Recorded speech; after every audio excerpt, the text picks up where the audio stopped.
रमाड़ा से पहले लोहा मंडी, जहां पर एक डंपर जो कि एक वाहन को टक्कर मारता है और उसके बाद में वहां से अपने डंपर को भगाने की कोशिश करता है। इस डंपर के पीछे कई लोग लग जाते हैं, पीछा करते हैं, क्योंकि ये टक्कर मारकर वहां से भागने लगता है। लेकिन भागने के चक्कर में अपनी रफ्तार को ये कुछ इस कदर बढ़ा देता है इसका चालक कि बाद में ये जो डंपर है वो अनियंत्रित हो जाता है और एक के बाद एक करके दर्जनों वाहनों को अपनी चपेट में ले लेता है। ये ऐसे हादसे की भयावहता आप इस डंपर को देख के लगा सकते हैं कि इसकी रफ्तार उस समय क्या रही होगी। सीसीटीवी में भी साफ तौर पर नजर आता है कि किस रफ्तार से ये डंपर वहां से हरमाड़ा की तरफ भाग रहा था। और उसके बाद में इस तरह की मोटरसाइकिल, इस तरह की कार जिनको ये अपनी चपेट में लेता है और 10 लोगों की ऑन स्पॉट मौत हो जाती है इस हादसे के अंदर, क्योंकि ये जो बाइक सवार थे वो उस समय मौके पर ही उनकी मौत हो जाती है। ये जो कार है, ये इस तरह की कई कारों को ये डंपर अपनी चपेट में ले लेता है और इन कारों में सवार भी कई लोगों की मौत हो जाती है। 20 से अधिक लोग इसके अंदर घायल हुए। 8 लोग अभी भी गंभीर बने हुए हैं, उनकी हालत गंभीर बनी हुई है। एसएमएस अस्पताल में उनका उपचार चल रहा है। सीएम भजनलाल शर्मा की ओर से निर्देश जारी हो गए हैं कि जो भी घायल हुए हैं उनको उन पर कड़ी उनकी निगरानी रखी जाए, उनको उचित उपचार दिया जाए। अन्य जो घायल हैं उनको भी प्राथमिक उपचार दे दिया गया है, उनकी भी निगरानी रखी जा रही है। दूसरी ओर डीसीपी वेस्ट है हनुमान मीना, उन्होंने साफ किया है कि इसके अंदर किसी की भी लापरवाही रही हो उसकी जांच की जा रही है। सीसीटीवी फुटेज सामने आ चुके हैं। लेकिन बड़ी बात यह है कि लोहा मंडी के बाद जब एक्सीडेंट हुआ तब इसने अपनी रफ्तार बढ़ाई, भागने की कोशिश की चालक ने, और उसके चलते दर्जनों इसके अंदर दूसरे वाहन चपेट में आ गए और 13 से अधिक लोगों की इसके अंदर मौत हो गई। तो फिलहाल लापरवाही तो रही है, लेकिन और किसकी लापरवाही रही है उन सारे मामलों पर भी अब पुलिस जांच में जुट गई है। वीडियो जर्नलिस्ट राजू के साथ में शरद पुरोहित, जयपुर। मुंबई में अमिताभ बच्चन के प्रतीक्षा और जलसा दोनों बंगलों के बाहर पुलिसकर्मी तैनात कर दिए हैं। 24 घंटे पुलिसकर्मी तैनात रहेंगे। बंगले पर सुरक्षा व्यवस्था बढ़ाई गई है। मुंबई को मिली खुफिया इनपुट के आधार पर सुरक्षा व्यवस्था बढ़ाई गई है। फिलहाल पुलिस खुफिया इनपुट को लेकर विस्तृत जानकारी नहीं दे रही है। सूत्र के अनुसार अमिताभ बच्चन को खालिस्तान के समूह से जान से मारने की धमकियां मिली है। सूत्र के अनुसार अमिताभ बच्चन के कौन बनेगा करोड़पति में दिलजीत दोसांझ ने अमिताभ बच्चन के पैर छुए, तब से यह मामला शुरू हो गया था। पहले दिलजीत को जान से मारने की धमकी दी, लेकिन दिलजीत ने सफाई देने के बाद अब अमिताभ बच्चन टारगेट पर आ गए हैं। 24 घंटे अमिताभ बच्चन के दोनों बंगलों के बाहर पुलिस तैनात रहेगी। वीडियो जर्नलिस्ट सिद्धेश के साथ विलास अटोले, न्यूज़ स्टेट, उत्तर प्रदेश, उत्तराखंड। विदेश मंत्री एस जयशंकर ने बहरीन के विदेश मंत्री अल जियानी के साथ मुलाकात की। इस मुलाकात का मकसद जो है वो दोनों देशों के बीच द्विपक्षीय समझौते को बेहतर करना है। आपको बता दें कि बहरीन में बड़ी संख्या में भारतीय रहते हैं, भारतीय जो कि भारतीय इकोनॉमी में भी काफ़ी ज़्यादा कंट्रीब्यूट करते हैं, और दोनों देशों के बीच तो सांस्कृतिक संबंध और साथ में व्यापारिक संबंध हैं, उसको बढ़ावा देना इस बैठक का मेन मकसद था। और जिस तरह से 5वां सम्मेलन जो भारत में है उसकी उप अध्यक्षता करने के लिए जो है बहरीन के विदेश मंत्री यहाँ पहुँचे और दोनों के बीच बातचीत हुई। खासतौर पर दोनों देशों के बीच द्विपक्षीय समझौते को बेहतर करना एक मकसद माना जा रहा है। जाहिर तौर पर भारत और बहरीन के बीच काफ़ी लंबे समय से अच्छे संबंध रहे हैं। 1971 से लेकर के भारत में राजनयिक संबंध जो है वो प्रगाढ़ रहे हैं, और जिस तरह से तमाम बड़ी संख्या में भारतीय बहरीन में काम करते हैं, वहाँ रहते हैं, उनके संबंध में भी काफ़ी चर्चाएं हुई हैं। ख़ासतौर पे दोनों देशों के बीच व्यापारिक समझौते को किस तरह से आगे बढ़ाया जाए, व्यापार को किस तरह से आगे बढ़ाया जाए, उसको लेकर के भी बातचीत हुई है। तो ये काफ़ी बेहतर बातचीत से माना जा सकता है कि दोनों देशों के बीच संबंध और मजबूत होंगे। वीडियो जर्नलिस्ट जयराम के साथ सैयद आमिर हुसैन, न्यूज़ स्टेट, उत्तराखंड, उत्तर प्रदेश। उत्तराखंड राज्य गठन के 25 साल पूरे होने पर आज विशेष सत्र का पहला दिन था। उत्तराखंड विधानसभा के बुलाए गए विशेष सत्र में ये 2 दिन होंगे और आज पहले दिन राष्ट्रपति द्रौपदी मुर्मू ने सदन को संबोधित किया। वो कल ही देहरादून पहुंच गई थी और आज उन्होंने उत्तराखंड की अब तक की पृष्ठभूमि पर, अब तक की उपलब्धियों पर सदन को संबोधित किया। लेकिन उन्होंने बाद में ये भी कहा कि 25 साल का गौरवशाली एक इतिहास रहा है, एक बड़ी स्वर्णिम यात्रा रही है। उत्तराखंड राज्य ने काफ़ी तरक्की की है, लेकिन फिलहाल आत्ममंथन नहीं छोड़ना चाहिए, आत्मनिरीक्षण करते रहना चाहिए। ये भी इस समय आत्मनिरीक्षण का ही दौर है। और उसके बाद महामहिम राष्ट्रपति नैनीताल के लिए रवाना हो गई। आधे घंटे के संबोधन के बाद फिर सदन को 4 बजे तक के लिए स्थगित कर दिया गया और 4 बजे तक स्थगित करने के बाद सदन की कार्रवाई फिर शुरू हुई और फिर राज्य के ज्वलंत मुद्दों को लेकर चर्चा हुई।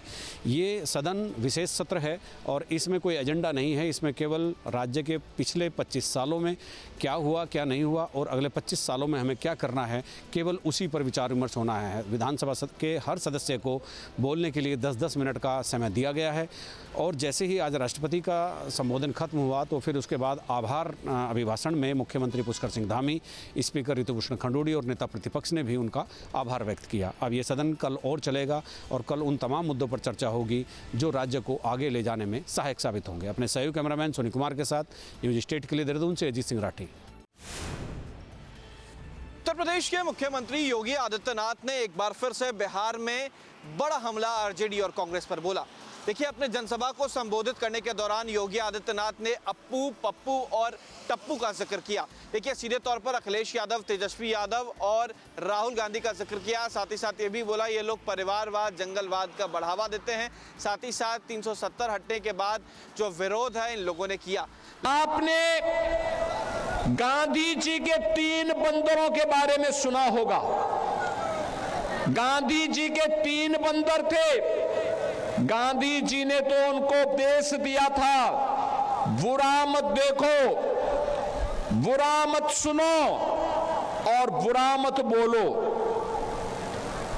लेकिन आज इंडी गठबंधन के 3 और बंदर आ गए। ये 3 बंदर पप्पू, टप्पू और अप्पू के नाम पर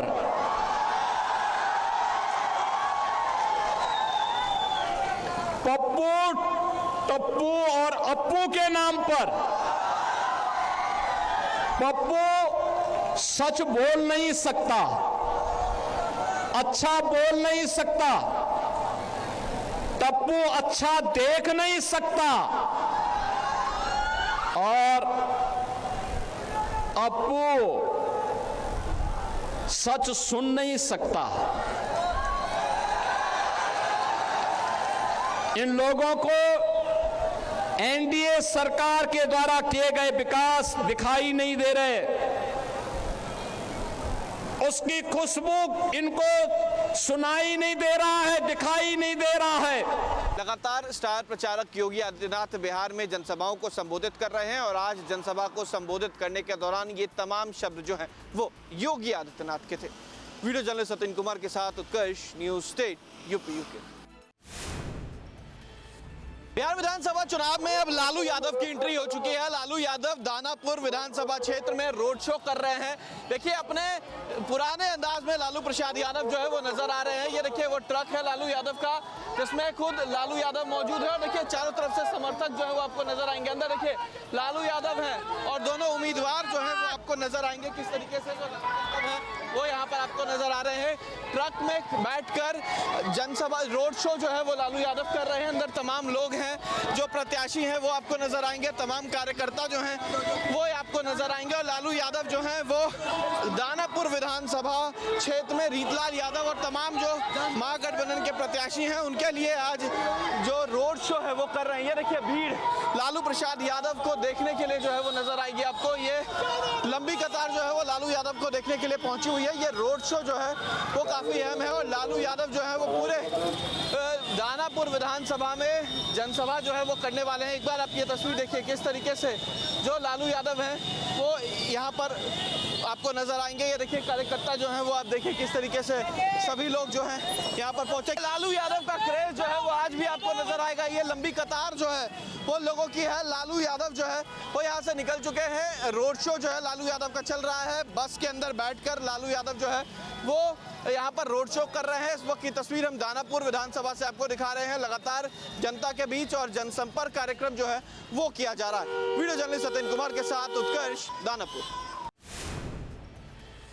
जम्मू कश्मीर में दरबार मूव की परंपरा आज से एक बार फिर शुरू हो रही है। 5 साल पहले एलजी प्रशासन ने इसे बंद कर दिया था, लेकिन उमर अब्दुल्ला सरकार ने इसको एक बार फिर शुरू कर दिया है। आप पीछे तस्वीरों में देख सकते हैं कि यहाँ पर मुख्यमंत्री उमर अब्दुल्ला जो है वो यहाँ पर सिविल सेक्रेटरीट जो है वो यहाँ पर पहुंचे हैं और आज से ये कामकाज जो है वो यहाँ पर शुरू कर दिया जाएगा। अभी फिलहाल उमर अब्दुल्ला जो है उन्होंने यहाँ पर सलामी जो है वो यहाँ पर दी है। अगर हम बात करें यहाँ पर दरबार मूव की तो 2021 में एलजी प्रशासन ने इसे ये कहते हुए रोक दिया था कि इससे कई यहाँ पर पैसे का जो है वो खर्च होते हैं दरबार मूव के पूरे प्रोसेस में और रिसोर्सेज जो है उसका इस्तेमाल होता है। ऐसे में अब आप देख सकते हैं कि जब यहाँ पर गवर्नमेंट आई है उसके बाद एक बार फिर दरबार मूव का जो प्रोसेस है उसको यहाँ पर शुरू कर दिया गया है और मुख्यमंत्री उमर अब्दुल्ला जो हैं आप देख सकते हैं कि वो अब जम्मू सिविल सेक्रेटरीट जो है वो यहाँ पर पहुँच गए हैं और आज से वो कामकाज जो है वो यहाँ पर शुरू कर देंगे। आप देख सकते हैं कि किस तरीके से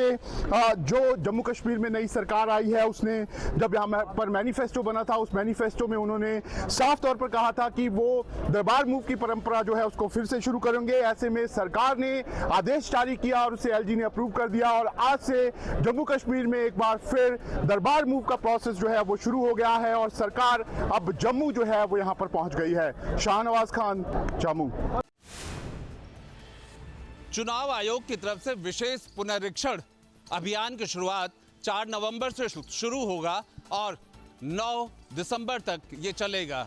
इस कड़ी में अगर हम उत्तर प्रदेश को देखें तो लगभग 16 करोड़ के करीब मतदाता हैं और उसके बाद इस अभियान के तहत सबसे महत्वपूर्ण कड़ी रहेगी बीएलओ की, जिसको हर क्षेत्र में जाना होगा जो उसको निर्धारित किया गया है।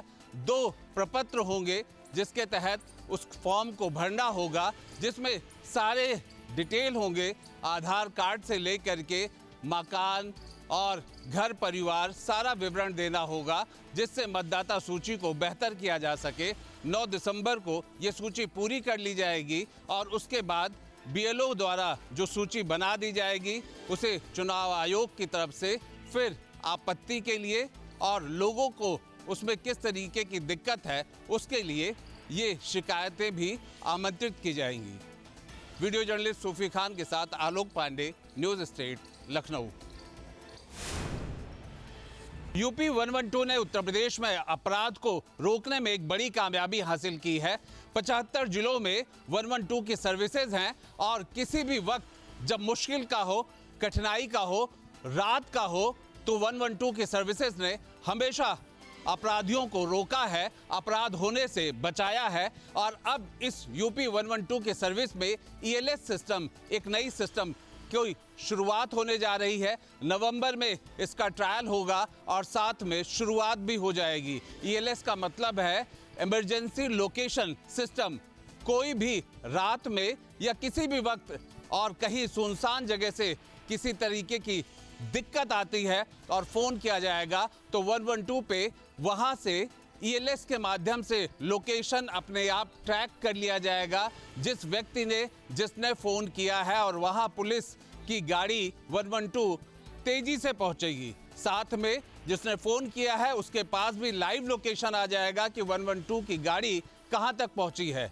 अपराध को लेकर के उत्तर प्रदेश में लगातार सख्त कदम भी उठाए जा रहे हैं और ऐसी व्यवस्थाएं की जा रही हैं कि कानून व्यवस्था बेहतर हो, अपराधियों पे नकेल कसा जाए और 112 की व्यवस्था कुछ इसी तरीके की है कि क्विक रिस्पांस टाइम को कम किया जाए। आने वाले समय में गाड़ियों को भी संख्या बढ़ाई जाएगी।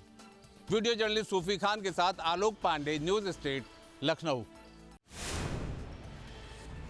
बिजनौर के ग्राम तिवड़ी मझेड़ा के कोटरा में एक शादी में उस वक्त हंगामा हो गया जब चिकन फ्राई परोसने को लेकर दूल्हा और दुल्हन पक्ष आपस में भिड़ गए।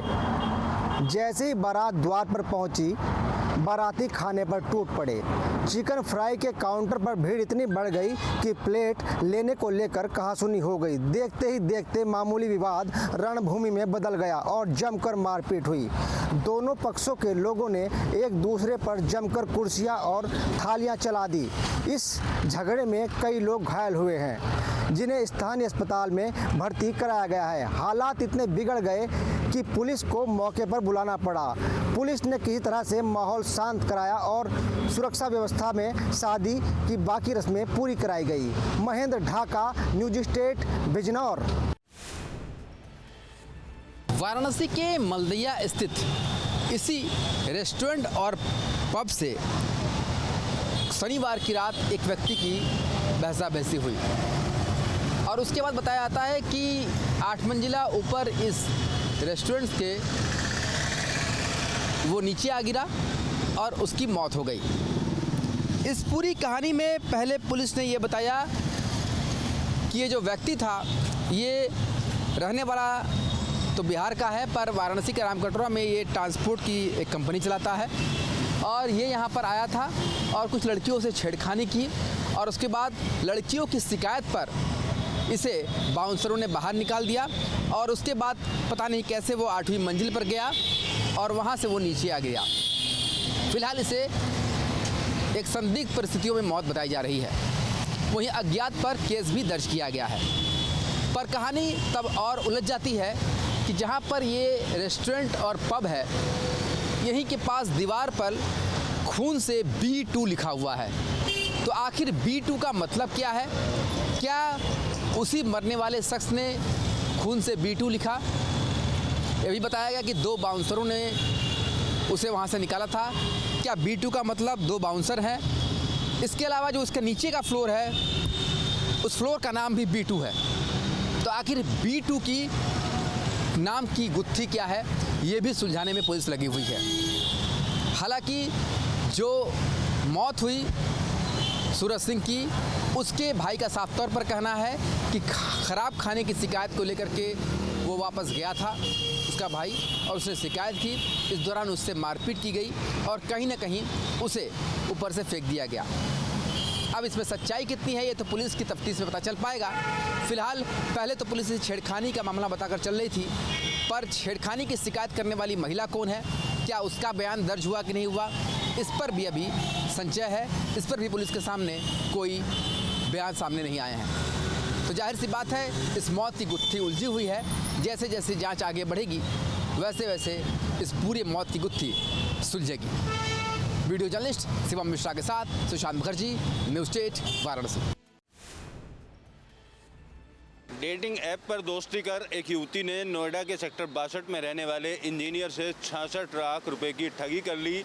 युवती द्वारा युवक को खुद की नौकरी जाने की बात कही गई थी और बीमार होने की बात कही गई थी। इन बातचीत के दौरान युवती ने अपने कथित दोस्त एक वकील से भी इंजीनियर की बातचीत कराई और अन्य दोस्तों से भी बातचीत कराई। जब 66 लाख रुपए इंजीनियर द्वारा वापस मांगे गए तो युवती के दोस्तों पर और युवती पर उसको ब्लैकमेल करने का आरोप भी इंजीनियर द्वारा लगाया गया। फिलहाल पूरे मामले की शिकायत नोएडा के साइबर क्राइम थाने में दर्ज कराई है। इंजीनियर युवक का कहना है कि डेटिंग ऐप के माध्यम से युवती की रिक्वेस्ट आई थी और उसके बाद दोनों के बीच में बातचीत हुई। युवती ने प्यार का भी इजहार किया, लेकिन इंजीनियर ने कई बार उस युवती को मिलने के लिए बुलाया, लेकिन वो मिलने के लिए नहीं पहुंची और लगातार बहाने बनाती रही और इसी बीच 66 लाख रुपए अलग अलग समय में अपने बैंक खातों में डलवा लिए। फिलहाल पुलिस युवती के नंबर और उसके दोस्तों के नंबर की जाँच करते हुए जिन अकाउंट में पैसा डलवाया था उन अकाउंट की जाँच कर आरोपियों की गिरफ्तार करने की बात कर रही है। फिलहाल देखना होगा कब तक आरोपी गिरफ्तार हो पाते हैं। वीडियो जर्नलिस्ट मुकेश झा के साथ अमित चौधरी, न्यूज स्टेट, नोएडा। पूरी दुनिया में अगर देवताओं की दीपावली कहीं मनाई जाती है तो वह स्थान है काशी और इस बार भी देव दीपावली के लिए खास तैयारियां की गई हैं। 10 लाख से भी अधिक दिए गंगा के घाट के दोनों तरफ टिमटिमाएंगे। इसके साथ ही गंगा की महाआरती होगी घाटों पर, खासतौर पर दशाश्वमेध घाट पर 42 कन्याएं रिद्धि सिद्धि के रूप में उपस्थित रहेंगी। और इस बार गंगा का ये जो उत्सव है ये खास इसलिए भी होने वाला है कि इस बार गंगा के प्रदूषण मुक्त करने के लिए हर व्यक्ति को एक संकल्प दिलाया जाएगा कि वो गंगा में प्रदूषण न फैलाएं। देव दीपावली जो कि एक बहुत पुरानी परंपरा है जिसका आज भी निर्वहन काशी में होता आया है। मान्यता है कि भगवान शिव ने उस दिन त्रिपुरासुर नामक राक्षस का वध किया था और उसके बाद देवता काशी के गंगा घाट पर उतर आए थे और उन्होंने दिए जलाए थे, जिसे देव दीपावली के नाम से जाना जाता है। और इस परंपरा को आज भी यहाँ पर निर्वहन किया जाता है। पूरा विश्व में इस समय देव दीपावली की एक धूम सी देखी जाती है। पहले इसकी शुरुआत भले ही काशी से हुई हो, पर अब धीरे धीरे हर जगह देव दीपावली मनाई जाती है। इसके लिए यहाँ पर लाखों की संख्या में पर्यटक आते हैं। बजड़े हों, होटल हो, वो पहले ही से ही बुक हो चुके हैं। लाखों रुपए में ये जो बजड़े हैं वो बुक होते हैं और उस दिन ऐसा नज़र आता है मानो आकाश गंगा जमीन पर उतर आया हो। तो फिलहाल देव दीपावली की पूरी तैयारी कर ली गई है। अब इंतज़ार है 5 नवंबर को कार्तिक पूर्णिमा के उस शाम का, जब दिए जलेंगे और स्वर्गलोक काशी में नजर आएगा। वीडियो जर्नलिस्ट शिवम मिश्रा के साथ सुशांत मुखर्जी, न्यूज़ स्टेट, वाराणसी। गंगा कार्तिक मेले में लाखों की संख्या में श्रद्धालु आसपास के राज्यों से जनपद के हापुड़ के गढ़ खादर क्षेत्र में आना शुरू हो गए हैं। कल दीपदान है, जिसको लेकर करीब 30 से 40 लाख श्रद्धालुओं के आने का अनुमान लगाया जा रहा है और यहाँ पर अधिकारियों ने पूरी तरीके से मोर्चा संभाला हुआ है। हमारे साथ जनपद हापुड़ के जिलाधिकारी अभिषेक पांडे हैं। उनसे जानते हैं कि क्या व्यवस्था है और कितने श्रद्धालु जो हैं इस बार यहाँ पर आस्था की डुबकी लगाएंगे। देखिए, जैसा कि आप अपने आसपास देख रहे हैं, मेला अपने शीर्ष पर है और कल कार्तिक पूर्णिमा पे लगभग 35 से 40 लोग यहाँ पर दीपदान करके वापस लौटेंगे। कल मध्य रात्रि से यहाँ पे पीक भीड़ का आगमन शुरू हो जाएगा और अंदाज़ा ये है कि पूरे NCR क्षेत्र से, राजस्थान, हरियाणा से लोग यहाँ पर आकर अपने पूर्वजों की स्मृति में दीपदान करेंगे। इस उद्देश्य की पूर्ति के लिए 14 घाट बनाए गए हैं। 14 घाटों पर सेक्टर मजिस्ट्रेट्स, पुलिस ऑफिसर्स की ड्यूटी है। 25 थाने बनाए गए हैं। वॉलंटियर्स की टीम है। घाटों पे बैरिकेडिंग की गई है। सफाई कर्मचारियों की तैनाती की गई है। वॉच टावर्स इस्टेब्लिश किए गए हैं। PA सिस्टम लगाया गया है और पूरा उद्देश्य ये है कि जो भी श्रद्धालु यहाँ पर मेले में स्नान करने के लिए आएँ या फिर मेले में दीपदान करने के लिए आएँ, उनको मेले में आने में, मेले में ठहराव में और मेले से जाने में किसी प्रकार की कोई दिक्कत ना। हमारे मेले का जो ध्येय वाक्य है वो है व्यवस्था उत्तम, सुरक्षा उत्तम, आनंद सर्वोत्तम। तो मुझे पूरी उम्मीद है कि सर्वोत्तम आनंद की प्राप्ति मेले में श्रद्धालुओं को हुई।